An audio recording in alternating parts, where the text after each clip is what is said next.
H.R. 2142.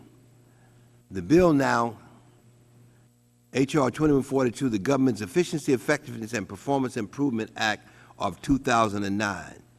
We call up the bill.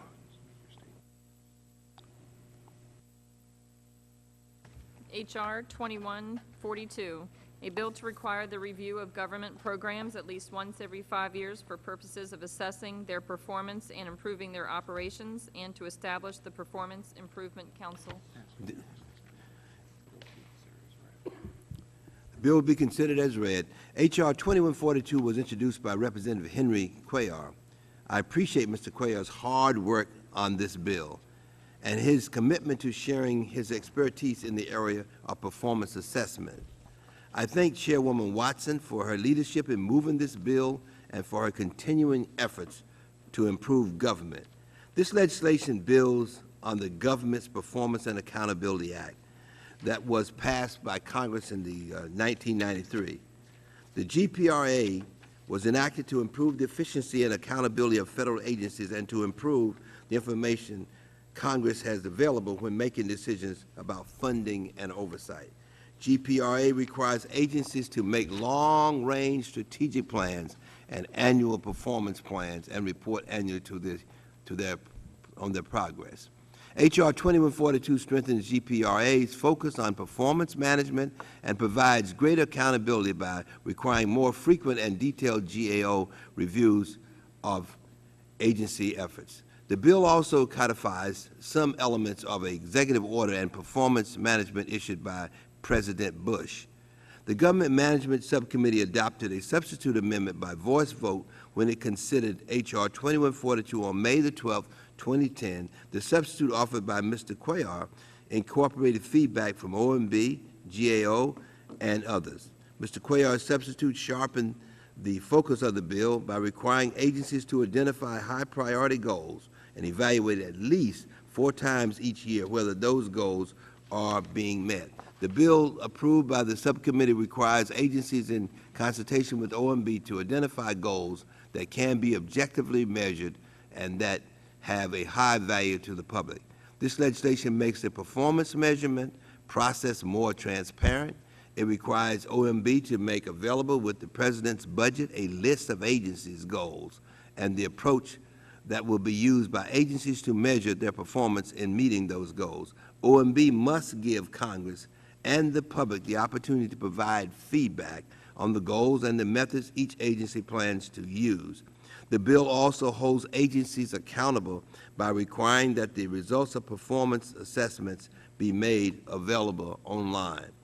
Mr. Cuellar has put a great deal of effort into crafting a bill that will make the government work a whole lot better. I urge my colleagues to join me in supporting this legislation, and I yield 5 minutes to the ranking member for his comments, the gentleman from California. Thank you, Mr. Chairman. And this, like the previous bill, is a good piece of base legislation that has been worked on through the committee process. Although the original bill that Mr. Cuellar submitted was, in fact, in my opinion, an improvement but extremely similar to one that Congressman Platts introduced in a previous Congress, I feel that it has gone less in the right direction than I would have liked. This is not uncommon in Congress. In Congress, we have high expectations for what we're going to hold the administration to, and the administration has high aspects of being able to take the money and run. This is no exception that there has been pushback by the administration. But I'm proud that on a bipartisan basis, we have been able to come to, for the most part, middle ground. So, Chairman, I will be offering an amendment, which is an agreed-on amendment in the form of a substitute, that will take care of many of the issues that have been agreed to as part of a compromise to weigh and balance three important issues. First of all, what will be the measure of administration success? What tools will be used, and how often it will be measured? I believe that this is a compromise. It's a compromise between Republicans and Democrats. It's a compromise between this body and the management and budget end of the White House. So with that, Mr. Chairman, I expect to support both this bill and both the amendment and the final passage, and would yield back the balance of my time. I thank the gentleman from California for his statement. I now yield 5 minutes to the gentleman from Texas, Mr. Cuellar, to speak on his legislation. Yes, sir. I believe I have an amendment at the desk. Mr. Chairman. No, it's opening statement It's still. over the same amendment. Okay. Mr. Chairman, Towns, and Ranking Member Ice, I want to say, first of all, thank you very much for this opportunity, and I want to thank the committee, starting off with our chairwoman from the subcommittee, Ms. Watts, that took this along with a lot of the members that worked so hard. We put in a lot of effort on this, trying to find a balance on this particular bill, took some ideas from the Bush administration, the Clinton administration, and of course the current administration. We've been working on this very hard. It was a very open process, and I believe it's a bipartisan support. Even Robert Shea, who led the Performance Improvement Initiative at the OMB under President George W. Bush, sent out a op-ed in support of this. We've been working in a bipartisan way. In fact, there's some of the latter part of the changes that we added was working with the minority staff. Certainly the majority staff and the minority staff, we've been working on this, trying to find a balance on this issue that I think it's very important. Bottom line is, if we can't measure results, then we don't know if we're going the right direction. And this is basically what this bill does with the changes that you mentioned. We worked with Ranking Member Issa and your staff, and I know we incorporated a lot of the things that you wanted in there, and we really appreciate this. And it's something that I think we'll see, one of the bigger changes we'll see in the last 17, 18 years, and I think it's important that we do this in a bipartisan way. So, members, I ask for your support on this piece of legislation. Any other members seeking recognition? Mr. Chafee. Mr. Chair. Mr. Chafee. Thank you. I just moved Gentleman to from strike Utah. the last word. I appreciate most any effort for openness and transparency. One of the tools and things that I looked to before I came to Congress was a website that was run by the Office of Management and Budget called expectmore.gov. And while this is not directly relating to this bill, it does have relevance to this bill and what we would expect an administration to put forward in terms of indicators to the public so that they can extract information and come to their own conclusions as well. In part, I'm making a statement, but part a question, and perhaps somebody knows more. But it does not appear that expectmore.gov is continued to be updated by the current administration.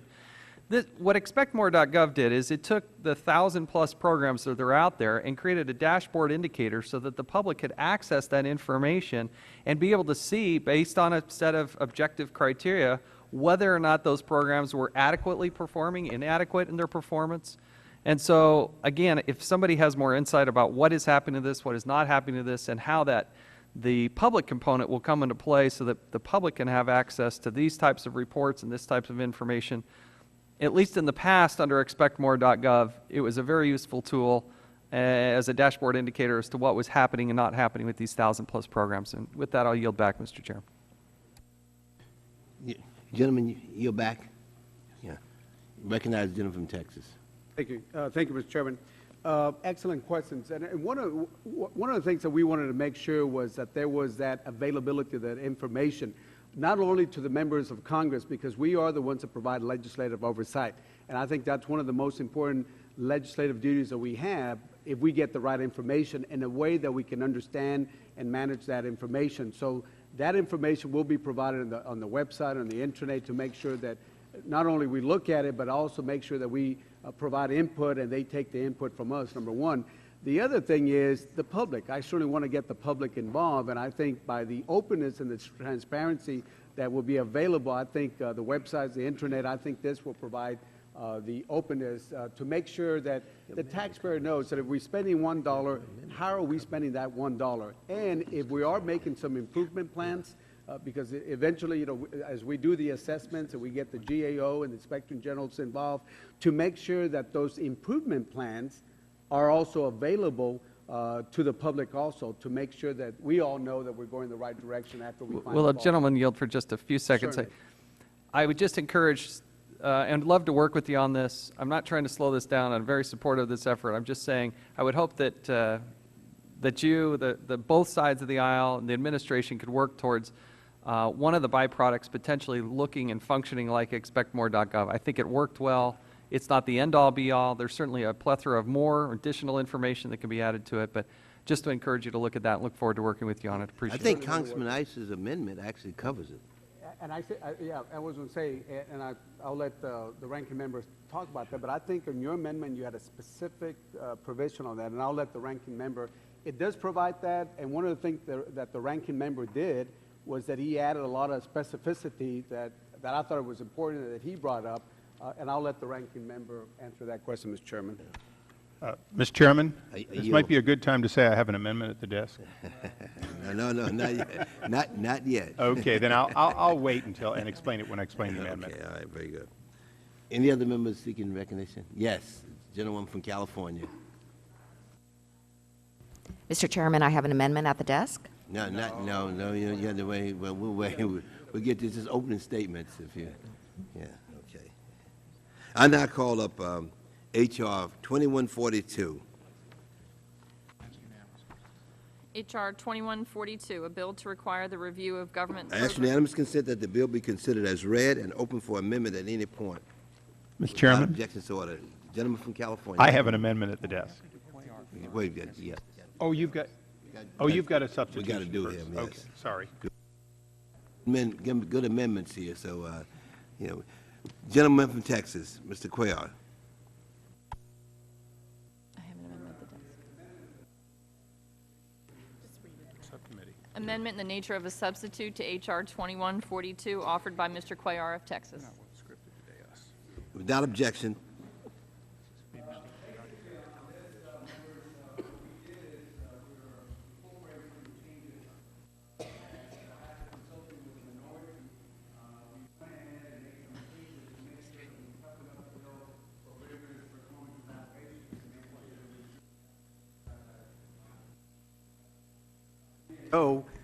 On that. So there's specific changes to make sure that, that the agencies consider the public comments when they're establishing their goals and their performance evaluations, to make sure that there's a high direct value to the public.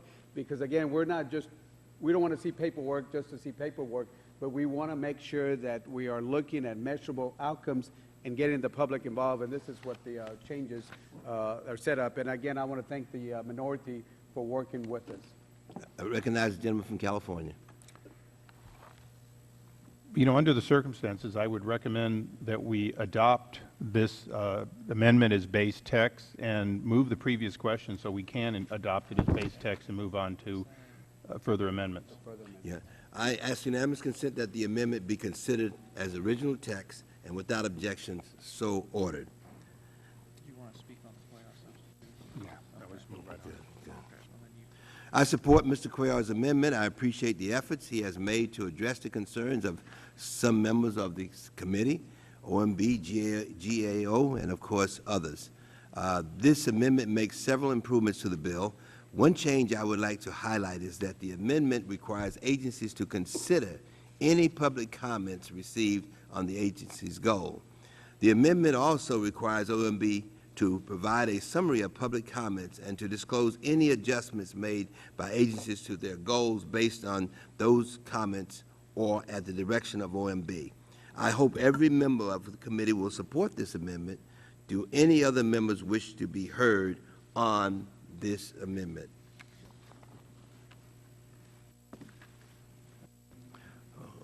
Are there any amendments to the Cuellar substitute? Mr. Chairman, I have an amendment to the amendment in the form of substitute. The clerk will report the amendment. Amendment to the amendment in the nature of a substitute to H.R. 2142, offered by Mr. Issa of California. I ask unanimous consent that it be considered as read. Without objection, the amendment is considered as read, and I recognize the ranking member for 5 minutes to speak on his amendment. Thank you, Mr. Chairman. As I said in my opening statement, this is an amendment that we believe has been hard worked out on a bipartisan basis to do a number of things. And I want to congratulate the gentleman from Texas for his amendment and his willingness to go further in a bipartisan way. A number of things are done by this. This amendment does create and beefs up the GAO review process of each agency on performance assessment, something that we very much want to have. Working with the majority, we agreed to a mutually agreeable time so as not to overly burden nor overly cost the GAO its time and monies. We believe that it creates a system of measurements that can be built upon in the future, but it takes us a long way.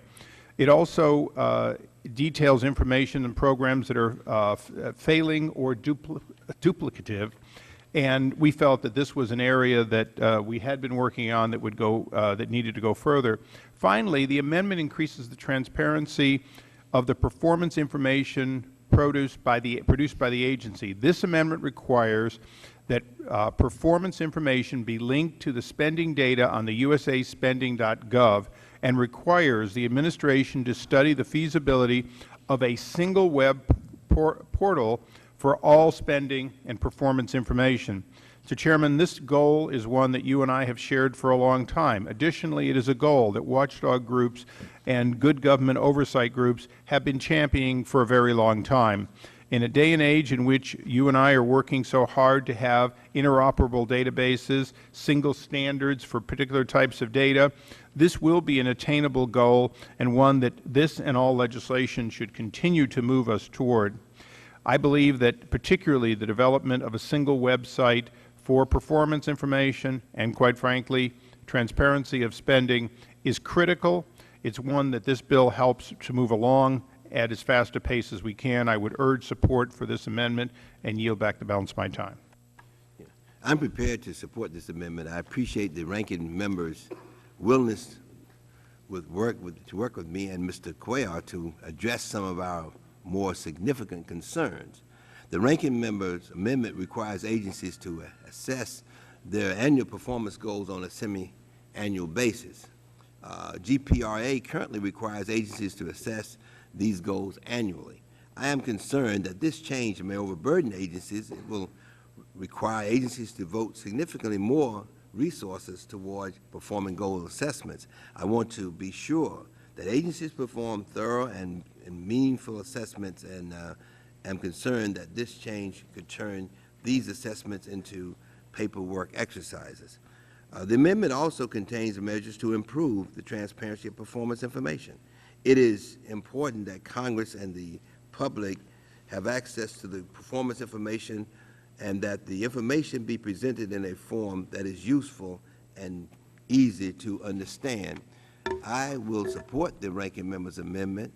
Do any other members wish to be heard on the amendment? The gentleman from Texas, Mr. Cuellar. Thank you, Mr. Chairman. I do support the amendment offered by Mr. Issa of California. I think the additions that he adds to the performance plan is good. Especially, there's a couple of parts that I do want to emphasize. The part where, to the extent practical, they take into account other efforts that are made at the state, federal, local area. It's good because you get the best practices and see how we can address the issues. I think the changes that he made dealing with the improvement plans to see what sort of what are the steps to make sure that we get the improvement expected is something that is good. And finally, what you, Mr. Chairman, and Mr. Issa have been talking about, I think this single web page platform for all government spending, leading to what the gentleman said a few minutes ago, I think that effort there will be something that will provide the transparency and hopefully provide us the results-oriented government that we want. So I do support the amendment.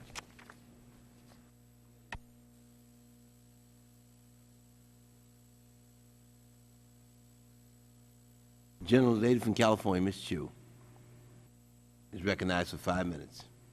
Mr. Chairman, I have an amendment at the desk. No, I'm sorry. If you want to debate the ISA amendment at this time. Oh, I'm sorry. Yours would be next. Yeah, okay. Yes, vote on that. If there's no other members who wish to speak on the ISA amendment, the question is on adopting the ISA amendment. All those in favor say aye. Aye. Opposers say no. In the recognition of the chair, the ayes have it, and the amendment is agreed to. I now recognize the gentlewoman from California who has a burning amendment. Yes, Mr. Chairman, I have an amendment at the desk. Amendment to the amendment in the nature of a substitute to H.R. 2142, offered by Ms. Chu of California. Ms. Consent be considered as read. Thank you, Mr. Chairman. I want to first thank my colleague, Representative Cuellar, for allowing me to introduce an amendment to his substitute amendment on H.R. 2142. It's important for government to be clear to taxpayers about what it's trying to accomplish and adopt clear goals focused on what's most important to the American people. It's also crucial that federal agencies and programs take into account the needs of disadvantaged and minority communities. My amendment would require federal agencies and programs to do just that. It further amends H.R. 2141 so that more information is provided to the public on how disadvantaged and minority communities are impacted by new and current federal government programs. As we've seen far too often, the specific needs of these communities can be overlooked and go unaddressed.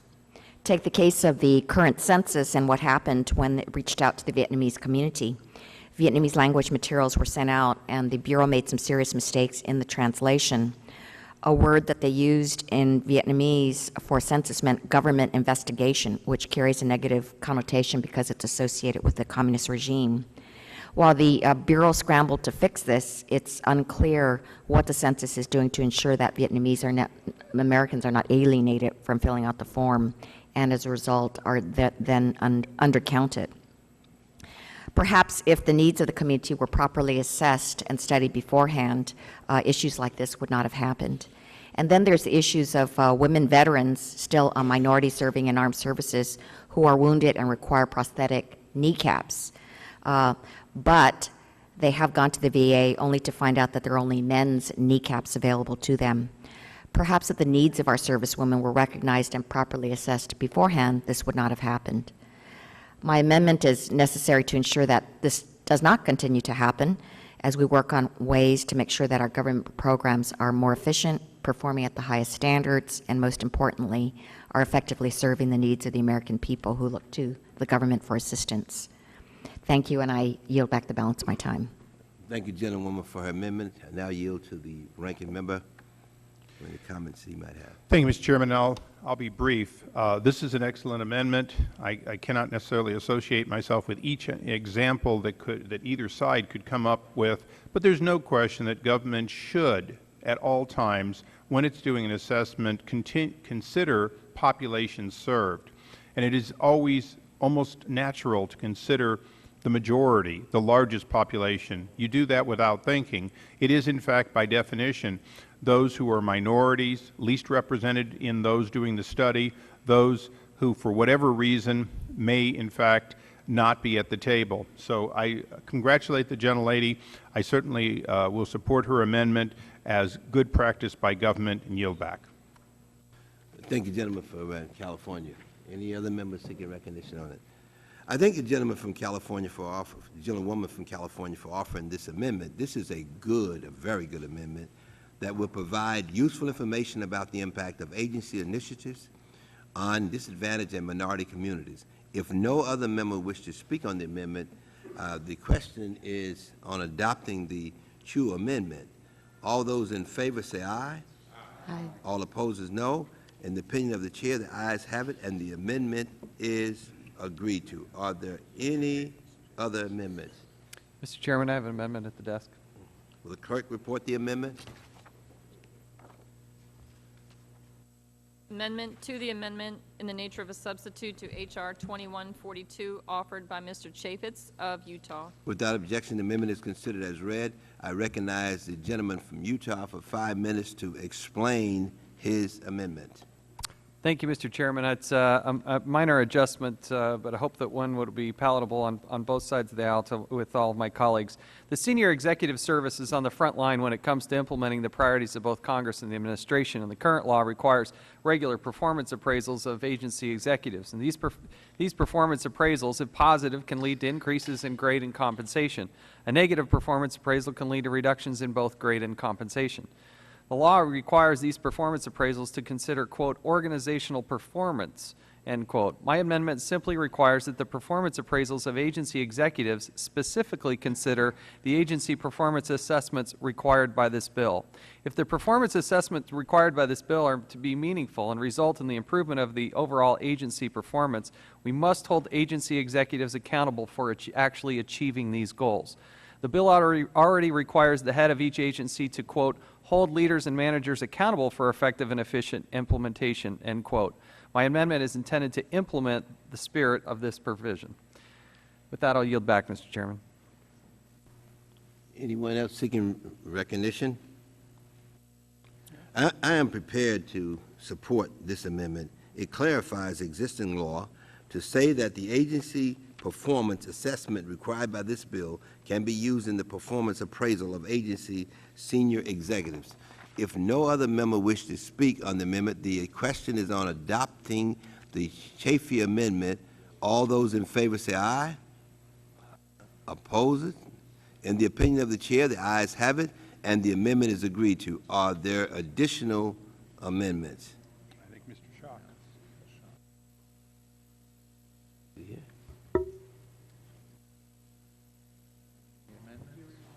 I think Here, Mr. Schock has one. hearing none. I have an amendment. Gentleman From Illinois. from Illinois has an amendment at the desk. Will the clerk read the amendment? Amendment to the amendment in the nature of a substitute to H.R. 2142, offered by Mr. Schock of Illinois. If there's no objections, amendment is considered as read. I recognize the gentleman from Illinois for 5 minutes to explain his amendment. Thank you, Mr. Chairman. I appreciate your indulgence, and I appreciate my good friend, Mr. Quayler's introduction of this bill. While I support much of the underlying language, there is much information requested. There is much action required by different administration officials, different agencies. But where I feel there is inaction is in the terms of teeth in this legislation, in terms of true cuts and dollars and cents that we can add up in savings to Americans' taxpayers. Now, I know this is something shared by my friends on both sides of the aisle. When they go back to their districts, a common theme we're hearing. The American people are expecting a change in our behavior here in D.C. They're expecting us to spend less, like they are having to at the state government, at the local government, and in their own personal budgets. And they expect systemic reform and a change in way Washington spends and operates their budgets. I believe we've all heard that message loud and clear. My amendment is very simple. It starts with a bipartisan commission that takes the information that this underlying bill requires, establishes a bipartisan commission, members nominated by the House leadership and Senate, and requires that that bipartisan commission evaluate the information that the underlying bill requires, and to abolish those programs which are not fulfilling their goals, are duplicative or dysfunctional, and simply are serving as a drain on our taxpayer funds. I believe that our massive debt here at the federal government cannot be reduced simply with tax increases, but rather it will be done through tough choices made to downsize our federal budget from within. Downsizing that will lead to better fiscal sustainability in the long run and leave a positive fiscal legacy to the next generation. Mr. Chairman, I sincerely hope that this is an amendment that can be passed in a bipartisan fashion. As I mentioned, the commission that would be established, the Federal Program Sunset Commission, would be a bipartisan commission, and it takes much of the underlying language in its current form and simply requires action that is tangible, that is proof to the American people, the constituents that we represent, that we're serious about cutting. And while there can be much back and forth among Republicans and Democrats about what's fat in government and what's not fat in government, I would sincerely hope that if we're passing this legislation to point the finger at ineffective governments, if this agency is going to provide the Congress and the American people with a list of ineffective governments, ineffective agencies and programs, that this body, a representative of the people, would require that those ineffective agencies and ineffective programs be then eliminated. Of course, Article 1 of the Constitution gives the power of the purse to the Congress, so if in fact the Congress does not agree with the Commission, we always have the ability to appropriate, we always have the ability to override, but I would simply suggest that it is in the best interest of the taxpayers and all of us that we require the elimination of these programs if in fact they are found by the Commission to be duplicative or unnecessary. These ought to be the easy cuts, the easy reductions in federal spending that we can all agree on if, in fact, they're found to be duplicative or unnecessary by a bipartisan commission. And with that, I would ask for a unanimous vote by this committee in supporting such effort and yield back.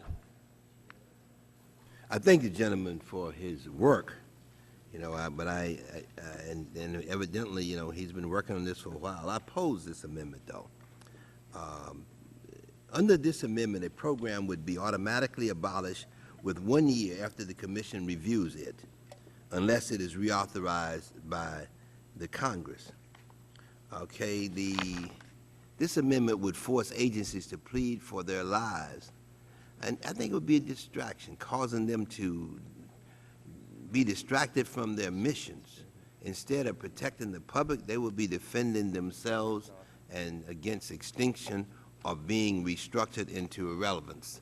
I think that we have to be careful with that. This amendment threatens all federal programs, all of them. No program would be protected, no matter how popular or how important the program is. This commission could eliminate critical programs such as it could eliminate Social Security. It can eliminate Medicare. It can eliminate all these programs. I think that we cannot afford this kind of risk. This amendment is not about government efficiency. This is a backdoor effort to undermine our laws. I urge all members of this committee to oppose this amendment, and of course, because I think that it does not get us to where we need to go. I understand his concern, I understand his frustration, but this is not the wagon that we should be on. I now yield to the ranking member for any comments that he might have. Thank you, Mr. Chairman, and I believe this is where we shall part. There is no question in my mind that the American people are fed up with wasteful government spending and runaway deficits. If President Obama is fortunate enough to win re-election and serve his full 8 years, at the present trajectory, he will run up more debt than all presidents from George Washington through George W. Bush combined. This is unsustainable. The fact that Greece is in bankruptcy and that if not for us borrowing money from Japan to loan to the IMF in order to bail out Greece, we too would be unable to meet obligations.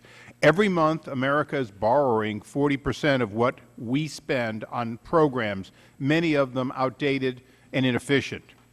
Mr. Chairman, you and I will disagree on this, but the American people expect every program in America to beg for its life every year and to justify it. Every program, including Medicare and Social Security, must earn their keep every year. The American people count on these programs, but they also count on these programs not being wasteful and inefficient. They count on these programs either doing what they're supposed to do at an effective rate or expiring and being replaced by smaller, more agile programs or no program at all if they serve no purpose. Mr. Chairman, NASA begged for manned space to continue. NASA lost. They were unable to convince the administration to send someone out into space in the next several years, and as a result, in 2 more shuttle missions, there will be no more manned space for exploration for a decade. I regret that, but in fact, the President made a hard decision, and we will respect that. Mr. Schock of Illinois is making it very clear that he wants that same level of scrutiny to be on the branch of government that has that obligation. And with that, Mr. Chairman, I would yield the balance of my time to the gentleman from Illinois. Thank you, the distinguished ranking member. First, let me respond to some of what was just said by our distinguished chairman. With all due respect, to bring up programs like Medicare and Social Security and suggest that somehow they would be on a list of non-performing or duplicative federal programs, I think is a bit disingenuous.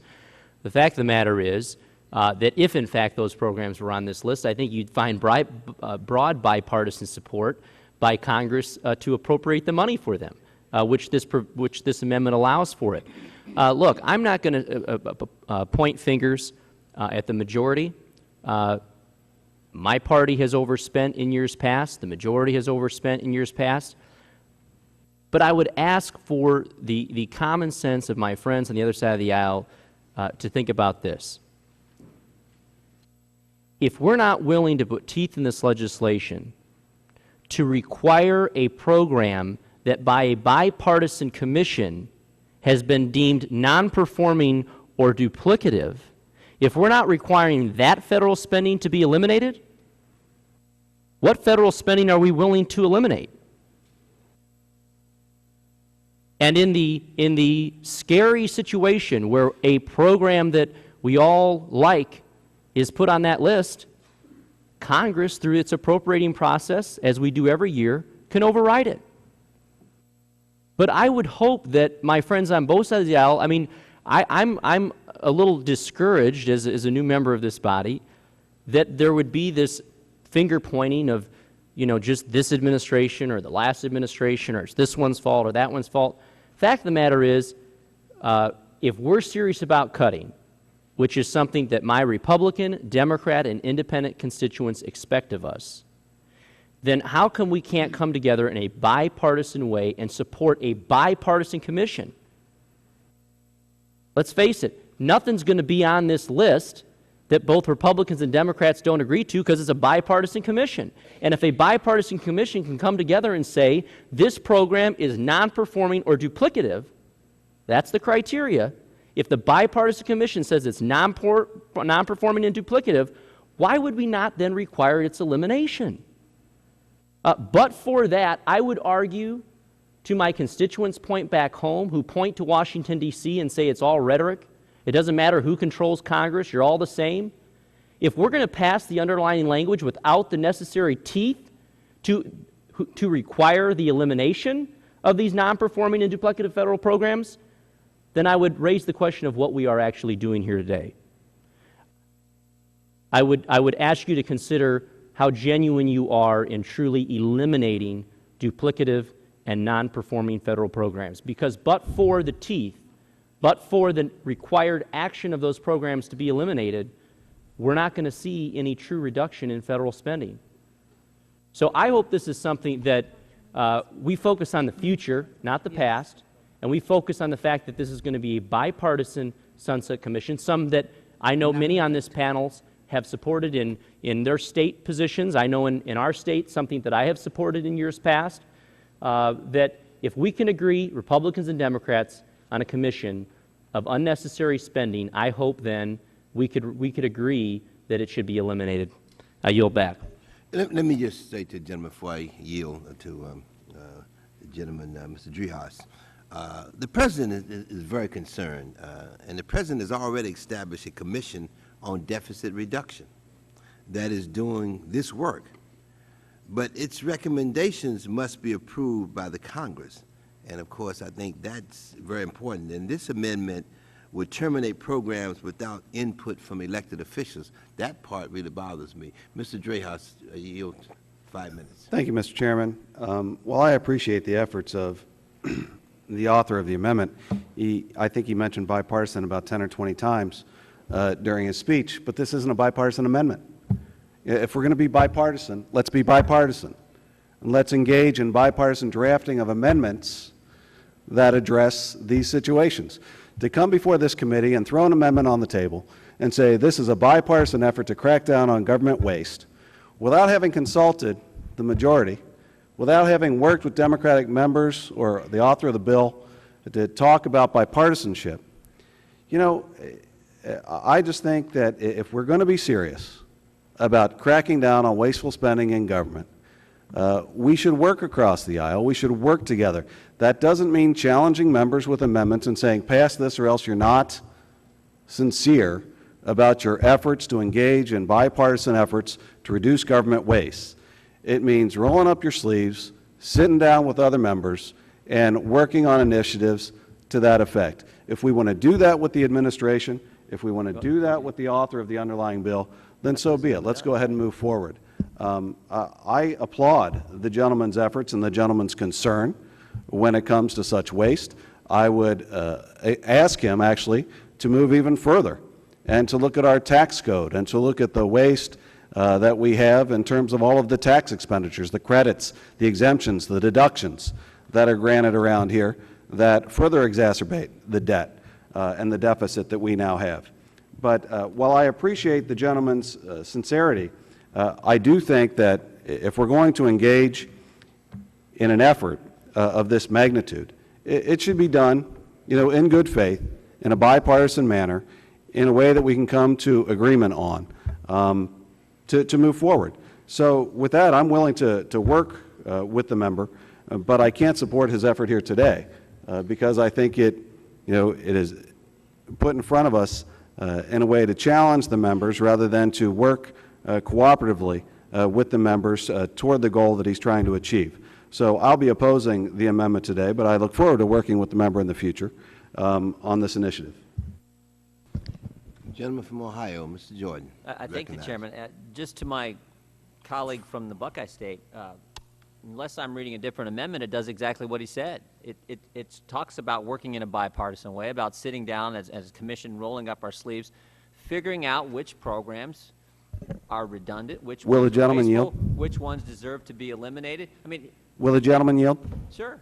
I would just ask the author of the amendment, did you work with members on this side to draft the amendment and coming up with the program? Will the member I'm yield? talking about the bipartisanship of this amendment. Reclaiming my time, I'll be happy to yield to the gentleman from Illinois.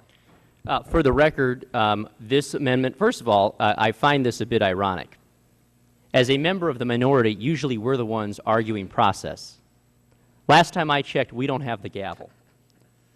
This amendment was filed in necessary time, was given to your leadership staff.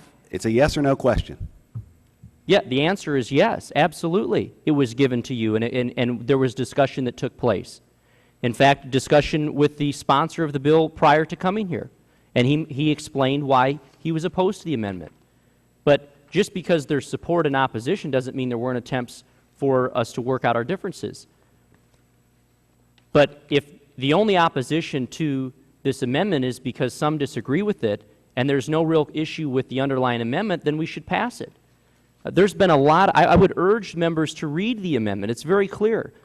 A comment was made earlier, again, by our distinguished chairman, that we're going to be forced to cut by non-elected officials. The commission clearly states there will be members of Congress on the commission. In fact, it states the terms on the commission for members of Congress. So, again, there's been an effort for this amendment to get bipartisan support. I'm appealing to all of those on both sides to support this amendment today. And the commission is made up of an equal number of Republicans and Democrats, and thus will be a bipartisan commission. And furthermore, I just add, this has been attempted before under the Bush administration, who also opposed it. So I would suggest that perhaps one of the reasons why there's not complete bipartisan support for this is that whether it's a Republican president or a Democratic president, if those elected members of Congress wish to support the administration, I get it. I get it.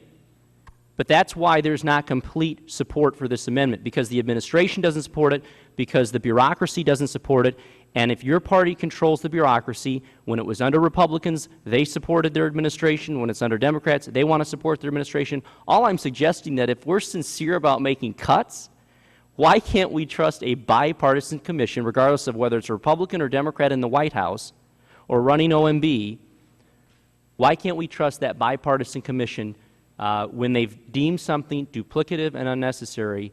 Why don't we force them to make the cuts? Would the gentleman from Ohio further Happy to yield? yield to Ranking Member. Ronald Reagan, and I'll quote him as well as I can, once said the closest thing to immortal life is a government program.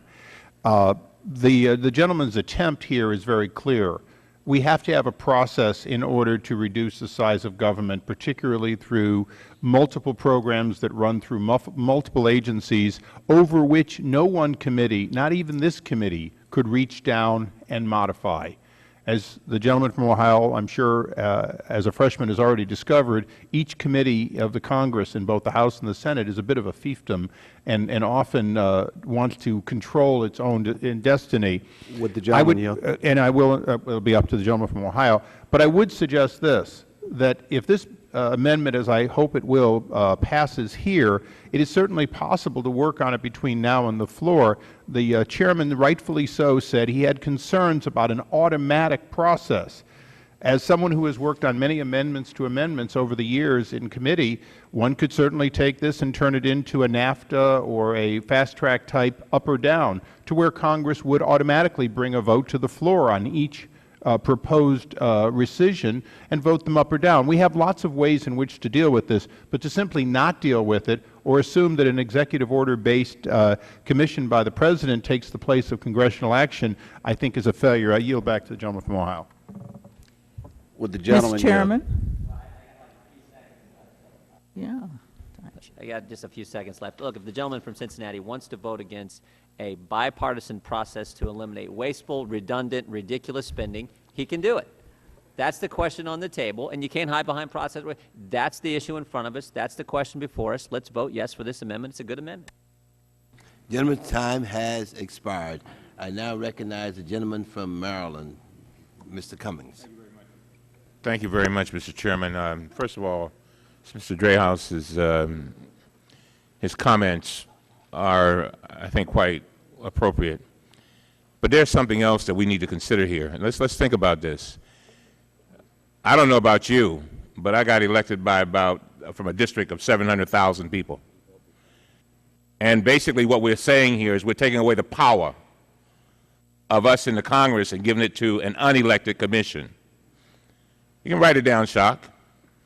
The fact is that that's what we're doing. Now, there may not be anything wrong with that, but at least, as he said, we need to be able to work that out. If you're going to take away the power that my constituents gave me, I mean one scintilla of it, then I want to be in a position to at least go through it, try to figure out what that's all about, and figure out whether or not I want to do that. Now, keep in mind that the President created the National Commission on Fiscal Responsibility. A lot of people were against that. You know why? They didn't want to give up the power. Didn't want to give up the power. Did not want to give up the power with regard to raising the age with regard to Social Security. Didn't want to give up the power with regard to tax cuts. Didn't want to give it up. So I think we need to be very, very careful. The other thing that we need to be careful about, and the chairman talked about this, and it may sound like a very simple thing, but it's a very serious thing, about agencies pleading for their lives. A lot of agencies are doing a lot of good things, and I think everybody on both sides of the aisle, want efficiency and effectiveness in government. That's what we want. Those are our tax dollars too. But I think there's again, the gentleman has asked for the courtesy of working with him. He's willing to work, and I applaud him, and I yield to the gentleman. I appreciate the gentleman yielding. And I would only suggest, comments have been made here from, the ranking member has suggested that, as a freshman I may not be familiar with the process and the silos that exist, but I did have 8 years. I did have 8 years in the legislature, 8 years where we did go after government waste, where we did crack down, and where we did work across the aisle in order to craft legislation to do so. I am not suggesting that the members' attempts are insincere. What I'm suggesting is that we should work together in order to craft legislation separately and introduce that legislation to move it forward.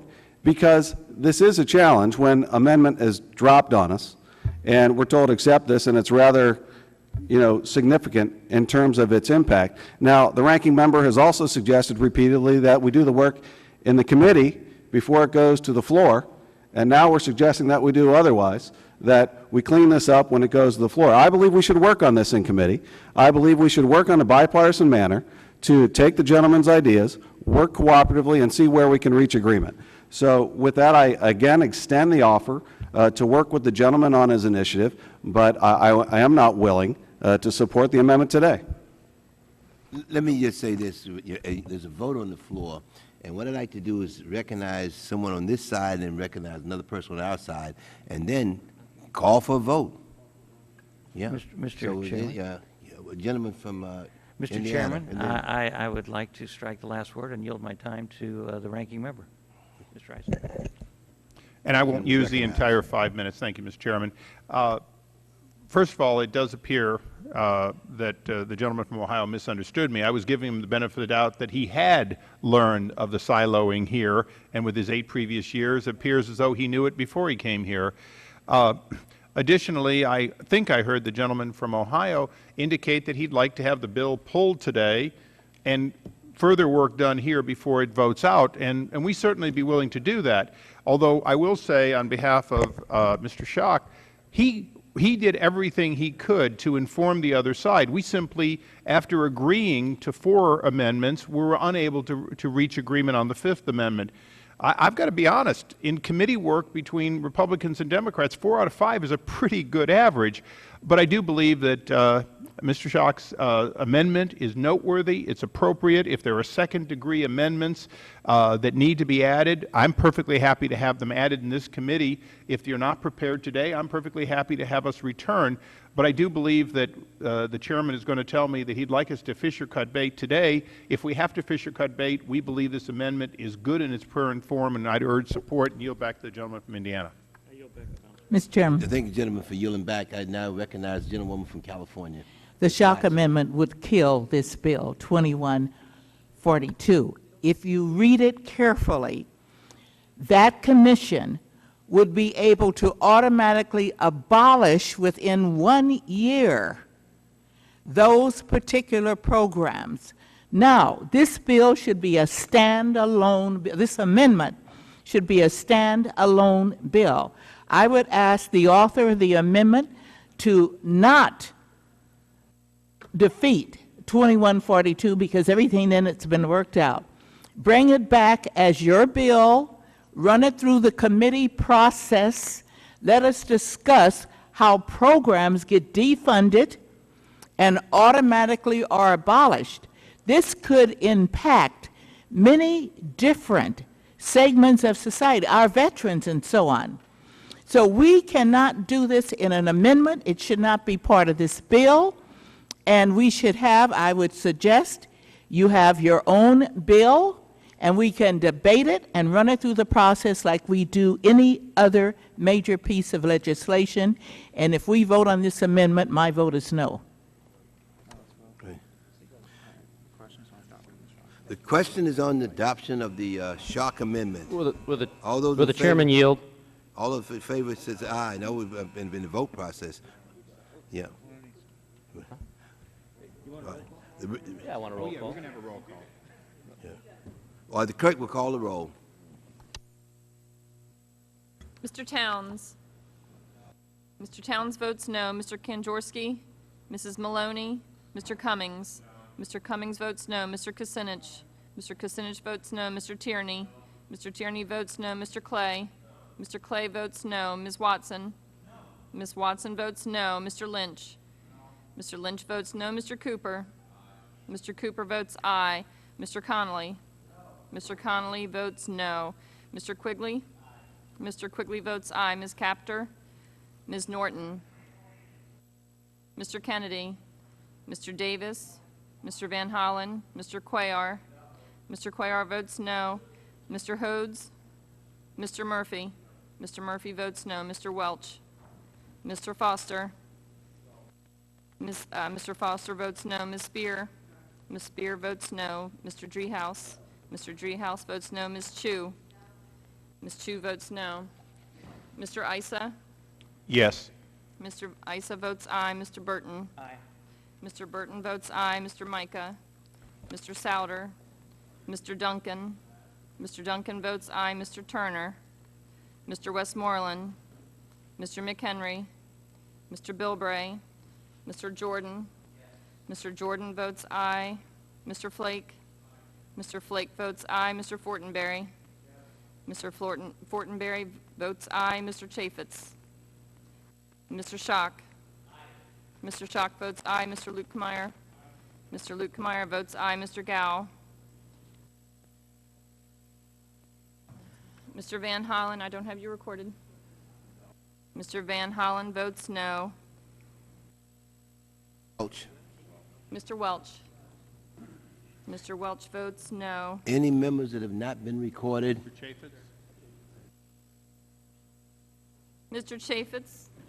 Mr. Chaffetz votes aye.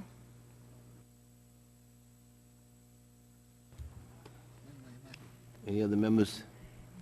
The clerk will report.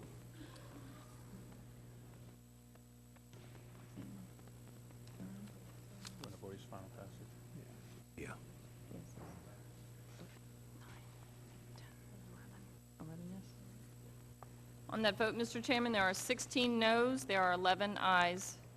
The noes have it. The amendment is not agreed to. Are there any other amendments? Hearing none, the question is on agreeing to the Cuellar substitute amendment as amended by the other amendments that have been adopted. All those in favor say aye. Aye. Opinion of the chair, the ayes have it. The Cuellar substitute is adopted. The question is on agreeing to H.R. 2142 as amended. All those in favor say aye. Aye. All opposers say no. In the opinion of the chair, the ayes have it, and H.R. 2142 as amended is agreed to without objection. H.R. 2142 as amended is ordered reported favorably to the House. Mr. Chairman? Uh, Mr. Chairman? Yes. Ms. Norton, has it been recorded?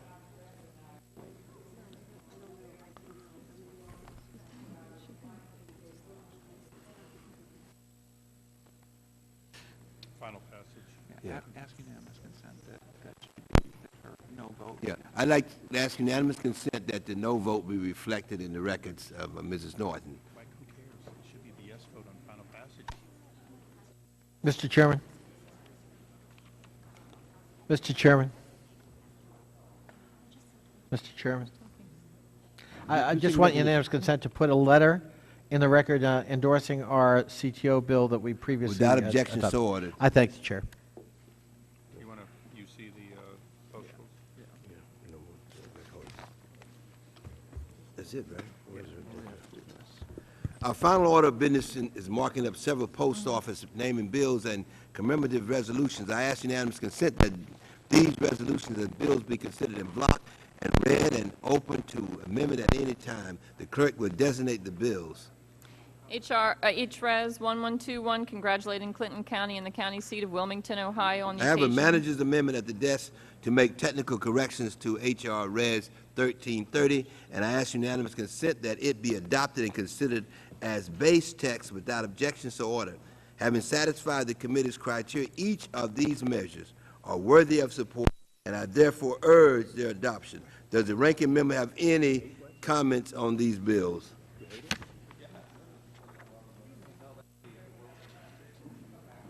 You have any comments on it? Go ahead. Mr. Chairman, I'd ask to be recognized. Gentleman from California is recognized. Mr. Chairman, I want to thank you for bringing these namings and postal namings and resolutions. We have reviewed these postal namings and resolutions and find they meet the requirements of the committee and yield back. Well, I ask unanimous consent that the measures previously designated and amended be reported favorably by the committee without objection, so ordered. This concludes our business for today. I ask unanimous consent that the staff be authorized to make technical and conforming changes to all matters ordered reported. Without objection, so ordered. The committee stands adjourned.